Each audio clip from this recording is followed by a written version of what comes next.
Alright, so when you ask somebody what kind of CPU do you recommend for a moderately priced gaming computer, and usually the answer is a CPU that has anywhere between 4 cores and 8 cores. About 6 cores is the average. And that's for a good reason. 6-core CPUs don't tend to cost that much, they're pretty good on a budget, and to add to that, they have enough power to open up every game out there, and they have a pretty good amount of power behind them, so they will actually run the games at a very good frame rate. It's not going to be sitting there and stuttering or any of that. And guess what? I just lied to you, because today we are reviewing a 6-core CPU that can do none of that. This CPU is the AMD Phenom II X6 1035T. It is the same SKU as, for example, the AMD Phenom II X6 1095T, which is a higher end version of this CPU basically. But one way or another, all of AMD's CPUs that are labeled Phenom II X6 cannot open a lot of games because of instructions. Basically, the game wants to speak Chinese and this CPU speaks English. That's in simple terms for you. You know, that's enough talking about the CPU, instead I'll just show you how it works. So, here are the specifications of the computer. I'm using the latest graphics card drivers for the RTX 3060 as of January 29th, 2024. Either way, let's get into the games. Starting off is Battlebit Remastered. It's a very easy game to run. I'm playing the game at 1080p on the high settings, and the game's getting about 120 frames per second.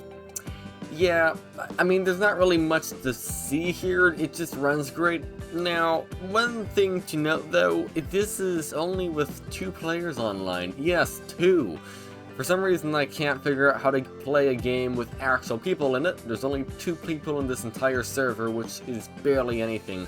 Before, like, last time I played the game, it was easy to get a server full of 64 people. Maybe it was just the wrong time of day, I don't know. Either way, it is a very playable experience. So unlike Battlebit Remastered, Borderlands 3 is actually an older game, and it actually doesn't run very good. So the game was getting about 45 frames per second on average, and it was stuttering a lot, which is actually pretty normal for this game. It stutters like crazy. It doesn't seem to matter what hardware I'm using. Either way, there's not really much to say here. It was running with slow settings, not great, but not horrible either. So starting Halo Infinite, it first gave me a error saying I need SSE3, then it proceeded to take approximately 20 minutes to just open the game. This is a sped up video of the game loading. It is almost unacceptably long to open the game. I don't know why it's taking so long. Halo Infinite at 1080p on the low settings was actually a really surprising result. I didn't expect the game to open, let alone run good, but the game opened and ran very good. It got 100 frames per second on average, and the 1% low was only around 70. That's really good. It's a buttery, smooth experience. In fact, it was using about 70% of the RTX 3060, which is, well, insane. I expected this game to just run like a slideshow, but nope. It's actually a high refresh rate experience. Minecraft Java Edition 1.20 with no mods installed, with the default settings with simulation distance turned down from 12 chunks to 5 chunks, was actually running pretty good. So it was stuttery, it was getting a 1% low, a little bit less than 30, but the thing is, the average frame rate was around 140, so although the game was stuttery, it at least was mostly smooth. That's just something that happens with Minecraft, it stutters a lot. If you want a version of Minecraft that doesn't stutter, I recommend checking out Minecraft Bedrock Edition. It's also known as Windows 10 Edition. Alright, and now we're starting to get into the bad part of this video, and that is the performance and stuff, for example, like BeamNG Drive. So, with an old vehicle in BeamNG Drive running down the freeway, I was getting about 36 frames per second on average, and the 1% low was around 26. So, not bad considering this is one of the most intensive maps. By the way, I'm playing at 1080p on the high settings with a low mesh quality and low tire skid marks and low, what is that called again? Grass density. So, basically, the CPU intensive settings are turned down, and the less CPU intensive settings are turned up. Either way, so yeah, 36 frames per second on average, 1% low of 26 with an old vehicle, which is the old gravel truck thing. But then we go over and get a new car, for example, like the minivan, and instead of getting 36 FPS, the same route with the van, it got 29 frames per second.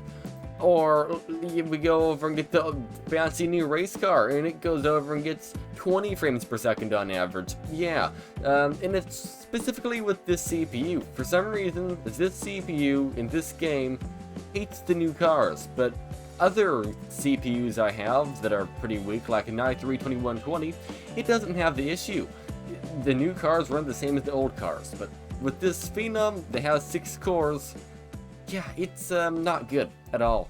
Okay, and now the things that didn't work. This list is long. Starting off, there's Apex Legends. Apex Legends didn't work, it just crashed. Then we have Call of Duty, it also crashed. I can't even get the game to throw an error code, it just turns itself off right away. CSGO 2 is the exact same, it goes over and throws an error asking for SSE 4.2. The same as, for example, Halo Infinite or Apex Legends, they all are giving errors. Cyberpunk 2077 also didn't open, it went over and gave a Cyberpunk 2077 has flatlined error, whatever that means. It crashed basically.